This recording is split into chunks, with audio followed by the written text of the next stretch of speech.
Wow, ang daming bunga. Ay, oh, alantik ang bunga.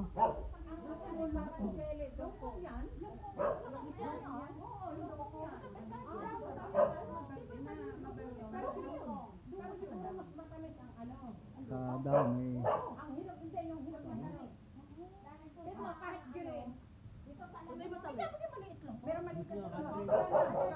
Ang dami. Galing ka na lang Tones, pinatikman na sa akin. Ilan mahal $170 ang kilo ay yung lukong bubay. Ari daw ang dukong. Ayan ang dukong, ay pasay ngayon. Kain. May parang inyong dalawa na mga edit yung ano. Lalagyan ko lang ng Dami na solis sa Laguna. Ama. Jelly daw ang ano. Asawa ko sa Lustones, dito sa Laguna. Ayan ang buong buo. Kain lang ang kain.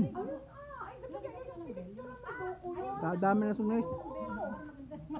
Ayan, oh, may rambutan pa. Ayan ang dukong. May rambutan pa, oh. Kahit verde, pwede kainin. Ito mo ang dukong, ang tamis.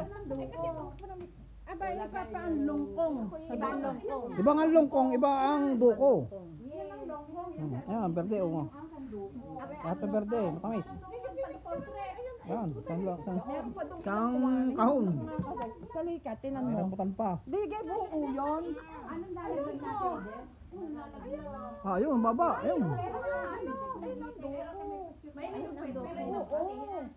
Mas matamis puti isa. Pero magdidilaw pa yan. Itong variety na ito, galing itong Thailand. Hindi ko alam. Galing UP yan. Kasi yung yung nabibili ko sa Australia ay from Thailand. Longkong din ang tawag. Amerikana. Na talagang sobrang tamis. Amerikana ng taga-Australia. Yung yung hindi ganito ang balat niya. Di Sobra pa ng balat. hinog na halos